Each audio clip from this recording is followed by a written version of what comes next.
عاشور کا سورج کہہ دے گا، خاموش کنارہ کہہ دے گا،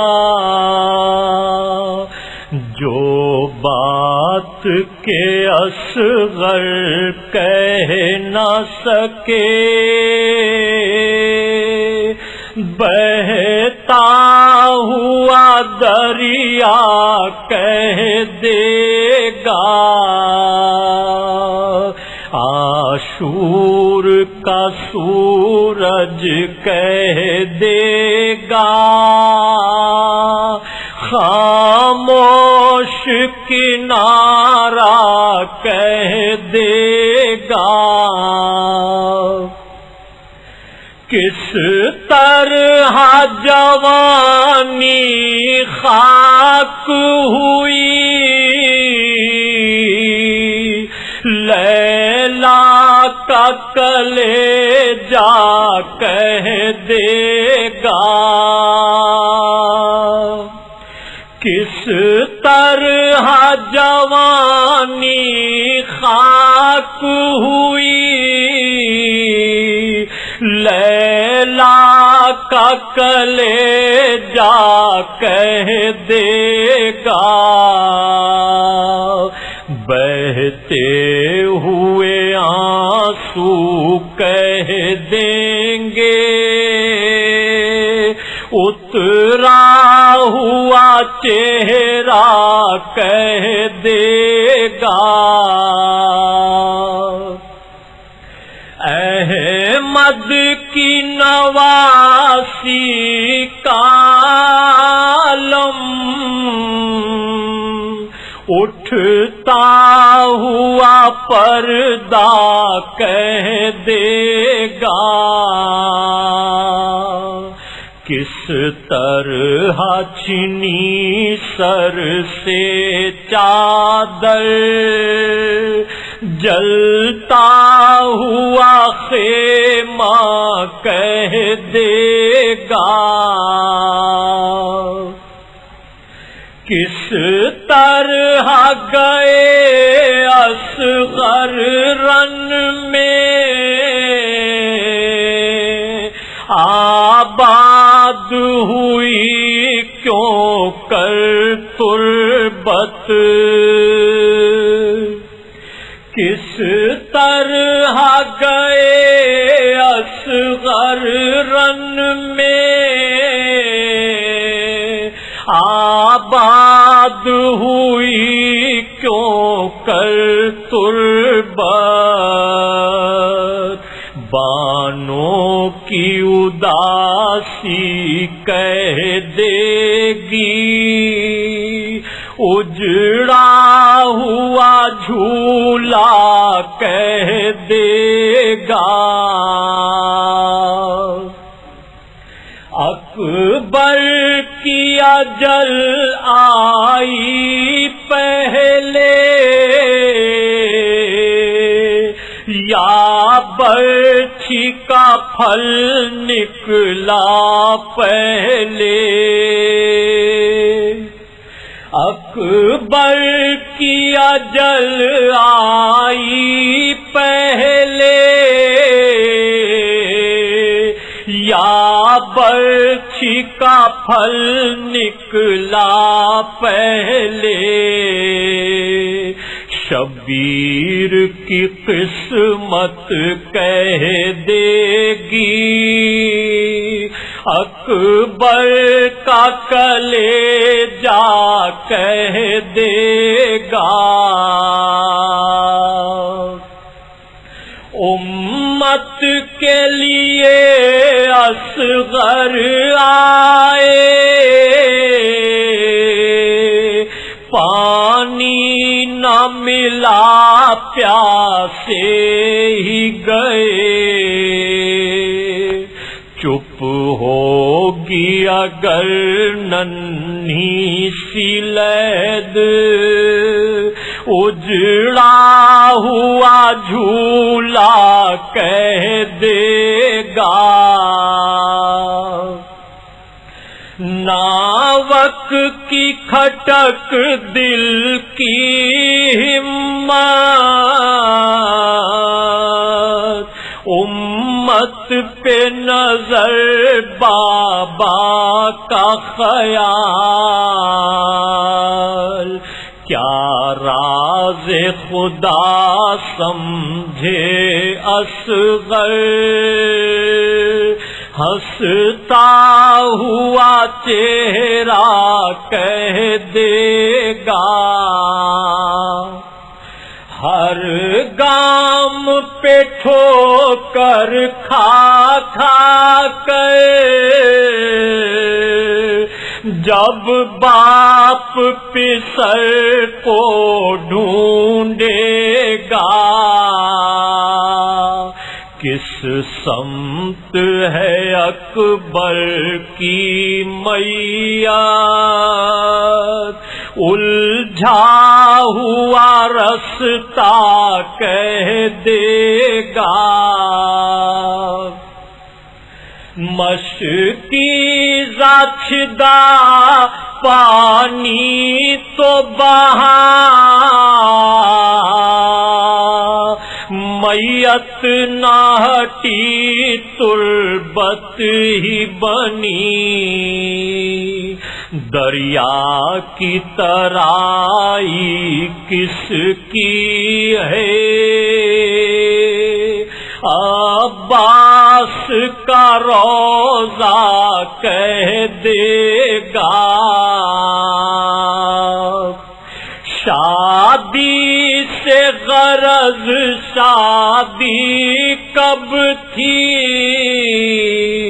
یہ در سے علم تھا دنیا کو، کچھ دیر کا دولہا کہہ دے گا، اجڑا ہوا صحرا کہہ دے گا، جو بات کے اصغر کہہ نہ سکے، بہتا ہوا دریا کہہ دے گا، عاشور کا سورج کہہ دے گا، خاموش کنارہ کہہ دے گا۔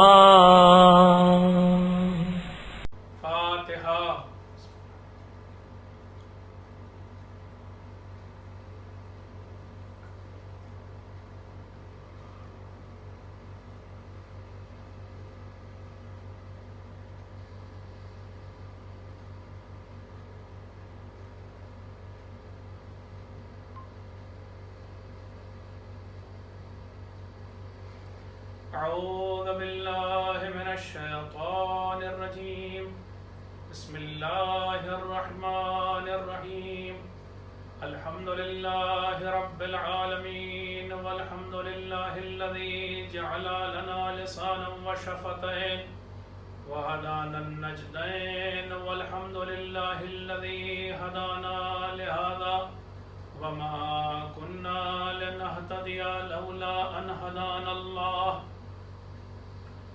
لقد جاءت رسل ربنا بالحق، ثم الصلاة والسلام على سلسلة الأنبياء والمرسلين، أولها آدم وآخرها خاتم، وفي وسطها نوح وإبراهيم وإسماعيل وإسحاق ويعقوب ويوسف ويونس وداود وسليمان وموسى وعيسى، لا سيما على أشرفهم وأفضلهم سيدنا ونبينا بالقاسم محمد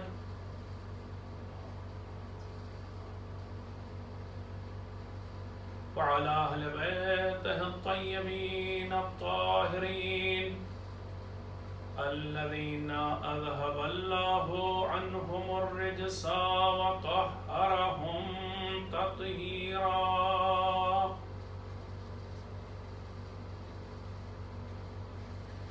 واللعنة الدائمة الباقية على أعدائهم أجمعين من الآن إلى قيام يوم الدين.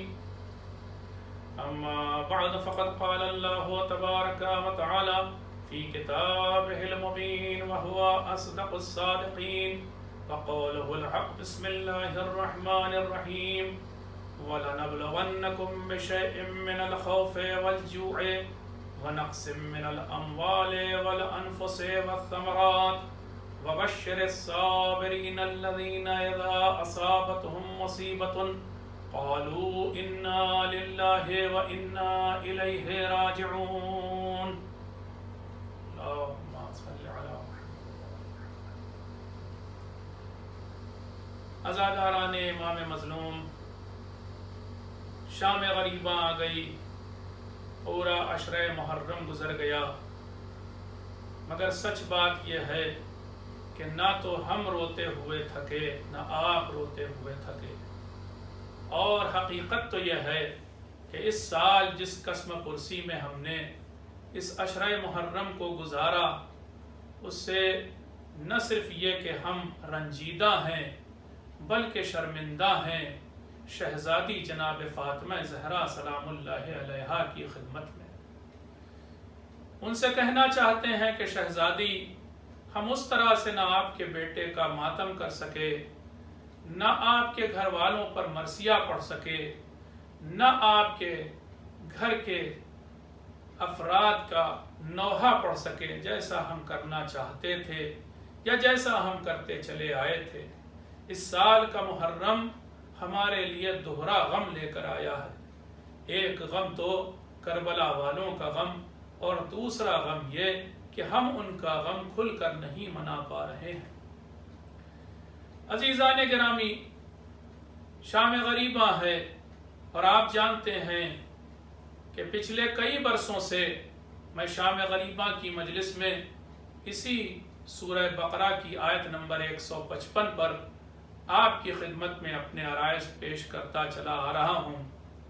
کبھی اس زاویے سے تو کبھی اس زاویے سے، الگ الگ زاویوں سے میں اس آیت پر آپ کی خدمت میں روشنی ڈالتا ہوں اور اپنے عرائض کو پیش کرتا ہوں۔ آج پھر سے میں نے اسی آیت کو عنوان قرار دیا ہے۔ میں یاد دلانا چاہتا ہوں کہ یہ آیت ایک امتحان کے بارے میں ہے، اور آئیے میں اس آیت کا ترجمہ آپ کے سامنے سب سے پہلے پیش کروں اور آج ایک نئے زاویے سے اس آیت پر روشنی ڈالوں۔ آیت میں ارشاد ہو رہا ہے، سورہ بقرہ کی آیت نمبر 155 ہے، ارشاد ہو رہا ہے وَلَنَبْلُوَنَّكُمْ بِشَيْءٍ مِّنَ الْخَوْفِ وَالْجُوعِ وَنَقْصٍ مِّنَ الْأَمْوَالِ وَالْأَنفُسِ وَالثَّمَرَاتِ۔ اللہ تعالیٰ ارشاد فرما رہا ہے کہ یقیناً بے شک ہم تمہارا امتحان لیں گے۔ بِشَيْءٍ مِّنَ الْخَوْفِ، تھوڑے سے خوف کے ساتھ، وَالْجُوعِ، اور تھوڑی سی بھوک سے تمہارا امتحان لیں گے۔ بات یہیں پر ختم نہیں ہوتی، آگے بھی ارشاد ہو رہا ہے وَنَقْصٍ مِّنَ الْأَمْوَالِ، اور تمہارے مال سے کچھ حصہ لے کر تمہارا امتحان لیں گے، وَالْأَنفُسِ، اور پھر جانوں میں سے کچھ جانوں کو تم سے لے کر تمہارا امتحان لیں گے، وَالثَّمَرَاتِ، اور پھلوں کے ذریعے تمہارا امتحان لیں گے۔ تو یہ اللہ تعالیٰ بتا رہا ہے کہ امتحان ہونا ہے اور یقیناً ہونا ہے۔ اب اگر آپ دیکھیں تو معمولاً ہماری زندگی میں یا خوف سے امتحان ہو جاتا ہے یا پھر بھوک سے امتحان ہو جاتا ہے، کسی کی زندگی میں مال سے امتحان ہو جاتا ہے، کسی کی زندگی میں جانوں کی کمی سے امتحان ہو جاتا ہے، اور کسی کی زندگی میں پھلوں میں کمی کر کے امتحان ہو جاتا ہے۔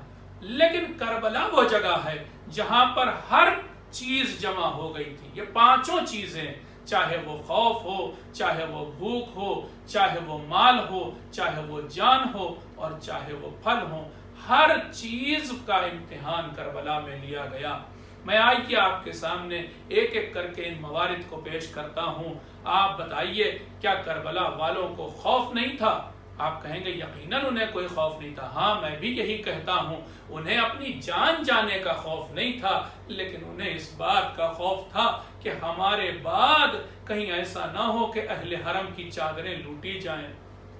جناب قاسم نے نہیں پوچھا تھا شب عاشور امام حسین علیہ السلام سے کہ امو جان کیا آدھا ہمارے خیموں میں آ جائیں گے؟ یعنی قاسم کو یہ خیال گزرا تھا کہ کہیں ایسا نہ ہو کہ دشمن ہمارے خیموں میں آ جائے، ایک خوف تھا۔ البتہ جان کا خوف نہیں رکھتے تھے وہ، لیکن اپنی آبرو کا خوف ضرور رکھتے تھے، ناموس کا خوف ضرور رکھتے تھے۔ دوسرا خوف جو قرآن کہہ رہا والجوع، اور بھوک سے تمہارا امتحان لیا جائے گا۔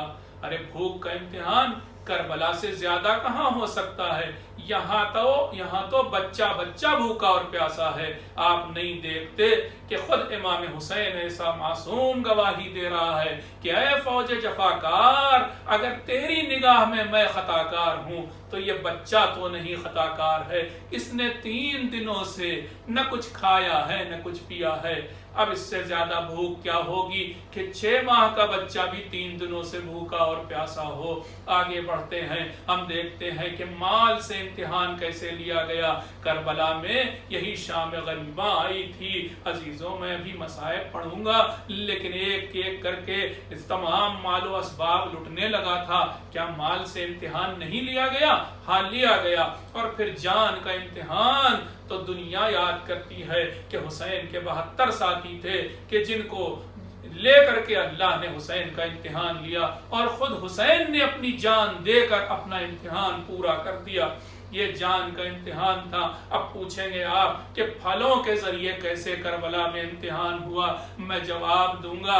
دیکھیے پھل عربی میں 2 طرح سے استعمال ہوتا ہے لفظ۔ کبھی تو انہی پھلوں کے لیے استعمال ہوتا ہے کہ جو ہم کھاتے ہیں، مگر ایک پھل کا لفظ کہاں استعمال ہوتا ہے؟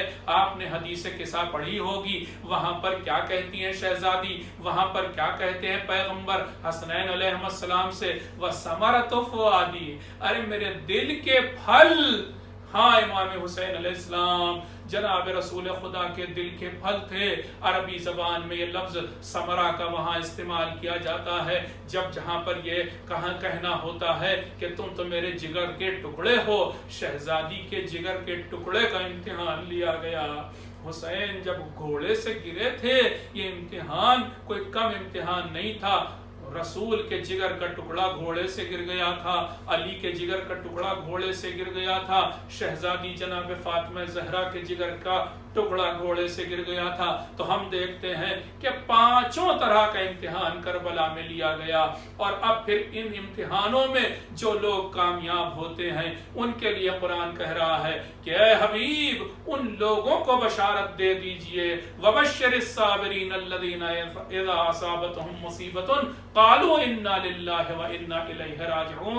اے حبیب ان لوگوں کو بشارت دے دیے کہ جن پر یہ مصیبتیں جب پڑتی ہیں تو وہ نہ تو ناراحت ہوتے ہیں، نہ تو انہیں کوئی شکوہ ہوتا ہے، بلکہ وہ بڑے ہی رضا کے ساتھ خوشنودی خدا کی خاطر یہ کہنا شروع کرتے ہیں کہ انا للہ و انا الیہ راجعون۔ عزیزوں اس کا بھی سب سے بڑا مظہر ہمیں کربلا میں نظر آتا ہے۔ امام حسین علیہ السلام ہوں یا ان کے ساتھی ہوں، ہر قدم پر یہ جملہ کہہ رہے تھے کہ انا للہ و انا الیہ راجعون۔ آج صبح آپ نے اعمال عاشورہ انجام دیے اور اس میں ایک عمل یہ تھا کہ 7 بار آگے بڑھو، 7 بار پیچھے ہٹو اور ہر بار یہ کہو کہ انا للہ و انا الیہ راجعون رضا بقضائہ و تسلیما لامرہ۔ ہاں یہ کہنا کیا بتاتا ہے؟ آپ تو یہ عمل انجام دے رہے ہیں کس کی یاد میں؟ حسین کے اس عمل کی یاد میں کہ جو حسین نے اس وقت انجام دیا تھا جب بے شیر کا لاشا آغوش میں تھا، سامنے سے ابا ڈالی ہوئی تھی، کبھی خیمے کے در تک جاتے تھے، کبھی واپس آ جاتے تھے، لیکن حسین ہر بار میں یہ کہتے تھے کہ رضن بقضائہ و تسلیما لامرہ، میں تو اللہ کی قضا پر راضی ہوں، میں تو اس بات پر خوش ہوں کہ جس پر اللہ خوش ہے۔ ہاں حسین نے یہ صبر دکھایا، یہ رضایت دکھائی تو انہیں تمغہ ملا تھا آخر روز عاشورہ میں کہ یا ایتھا النفس المطمئنہ ارجعی الی ربک راضیۃ مرضیہ۔ عزیزوں یہ تمغہ کوئی معمولی تمغہ نہیں تھا، یہ نفس مطمئنہ کا تمغہ تاریخ میں بہت کم لوگوں کو ملا ہے، اور اگر آپ جا کر تفسیر دیکھیں تو شاید امام حسین علیہ السلام کے علاوہ کسی کو آپ کو دکھائی نہیں دے گا کہ یہ تمغہ ملا ہو۔ عزیزوں، میں نے آیت پڑھی ہے، بس چند باتیں اس آیت کے سلسلے میں آپ کی خدمت میں عرض کرنا چاہتا ہوں۔ ہاں، اللہ امتحان لیتا ہے، لیکن سوال یہ ہے کہ اللہ ہمارا امتحان کیوں لیتا ہے؟ کیا اللہ ہم سے آگاہ نہیں؟ کیا اللہ ہم سے واقف نہیں؟ کیا اللہ یہ نہیں جانتا کہ ہم کتنا ایمان رکھتے ہیں، کس درجے کا ایمان رکھتے ہیں؟ کیا اللہ اس بات سے واقف نہیں کہ ہمارے عمل میں کتنا خلوص ہے؟ کیا اللہ اس بات سے آگاہ نہیں کہ ہم کتنا صبر کر پائیں گے؟ تو پھر کس بات کا امتحان؟ وہ تو ہر چیز سے واقف ہے۔ قرآن مجید کہہ رہا ہے یعلم خائنۃ الاعین وما تخفی الصدور، اللہ تو اس چیز سے بھی واقف ہے کہ جو شرارتیں اور جو خیانتیں آنکھیں کرتی ہیں، اور ان رازوں سے واقف ہے جو سینوں میں چھپے ہوتے ہیں۔ ایک جگہ پر قرآن کہتا ہے وعنده مفاتح الغیب لا يعلمها الا هو، اللہ تعالیٰ تو غیب کی کنجیوں کو جاننے والا ہے، اس کے سوا کوئی غیب کی کنجیوں کو نہیں جانتا۔ اس سے بھی آگے کہا جا رہا ہے لا يعلمها الا هو ويعلم ما في البر والبحر، وہ جانتا ہے کہ خشکی میں کیا ہے اور پانی میں کیا ہے، سمندروں کی گہرائی کی اسے خبر ہے، وہ ان کا خالق ہے، اور پھر خشکیوں میں ذرے ذرے میں کیا سمایا ہے وہ سب جانتا ہے۔ یہاں تک کہ یہی آیت آگے کہہ رہی ہے کہ اگر پیڑ کے درخت سے کوئی پتا گرتا ہے تو اسے خبر ہوتی ہے۔ تو جب اللہ ہر چیز سے واقف ہے، ہر چیز سے آگاہ ہے، تو پھر وہ ہمارا امتحان کیوں لینا چاہتا ہے؟ امتحان تو وہاں لیا جاتا ہے جہاں پر ہم آگاہ نہیں ہوتے۔ معمولاً آپ دیکھیں کہ کسی درجے میں پڑھنے والے جتنے بھی طالب علم ہوتے ہیں، ان کا امتحان ان کا استاد لیتا ہے۔ استاد کیوں امتحان لیتا ہے؟ کیونکہ استاد کو یہ نہیں پتا ہوتا کہ کس شاگرد نے درس کو سمجھا ہے اور کس نے نہیں سمجھا ہے، کس شاگرد کو درس یاد ہے اور کس کو نہیں یاد ہے، کس شاگرد نے محنت کی ہے اور کس نے محنت نہیں کی ہے۔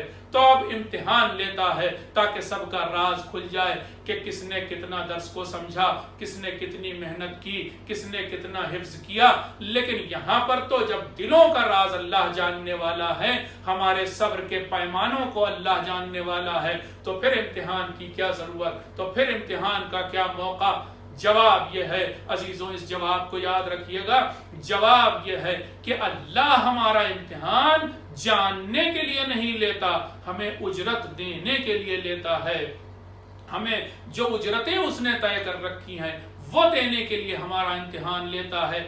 آپ بھی اس دنیا میں نے ابھی آپ کو استاد اور شاگرد کی مثال دی، جب کسی مدرسے میں، جب کسی اسکول میں اپنے بچے کا داخلہ کرواتے ہیں، اور جب وہ داخلہ ہوتا ہے، آپ کو معلوم ہے کہ اسکول بہت اچھا ہے، وہاں کے اساتذہ، وہاں کے ٹیچرز بہت اچھے ہیں، بہت عمدہ پڑھاتے ہیں، لیکن کیا آپ اسی بات پر، یا یونیورسٹی میں جب آپ اپنے بچے کا داخلہ کراتے ہیں، صرف یہ سن کر کے کہ وہ یونیورسٹی بہت اچھی ہے، وہاں کے ٹیچرز بہت اچھے ہیں، وہاں کے اساتذہ بہت اچھے ہیں، کیا اب آپ صرف اسی بات پر انہیں ان کی فیس دے دیتے ہیں؟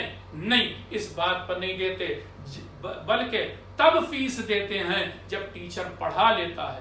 لاکھ ٹیچر کی شہرت ہو، لاکھ ٹیچر مشہور ہو کہ بہت اچھا ٹیچر ہے، لیکن صرف اس بات پر کہ وہ شہرت رکھتا ہے اسے اجرت نہیں دی جاتی۔ جب تک کہ کام نہ لے لیا جائے تب تک اجرت نہیں دی جاتی۔ تو یہ اصول ٹھہرا کہ جب کام لیا جائے گا تو اجرت دی جائے گی۔ اجرت کا معنی ہی یہ ہوتا ہے کہ کام لیا جائے اور اجرت دی جائے۔ اب اللہ کا امتحان ہم نے اور آپ نے غلط سمجھا ہے کہ اللہ ہمیں جاننے کے لیے ہمارا امتحان لیتا ہے، جبکہ حقیقت یہ ہے کہ اللہ ہمارا امتحان اجرت دینے کے لیے لیتا ہے۔ جو جتنا عمل کرے گا، جو جیسا عمل کرے گا، اسے ویسی اجرت دی جائے گی۔ ہمارا اور آپ کا امتحان جب لیا جاتا ہے تو اول تو امتحان بھی آسان ہوتا ہے اور اسی لیے اجرت بھی کم ہوتی ہے، لیکن یہ کربلا والے تھے کہ جن کا امتحان بھی بڑا اور ان کی اجرت بھی زیادہ۔ آپ نے نہیں دیکھا، ابھی میں نے آیت پڑھی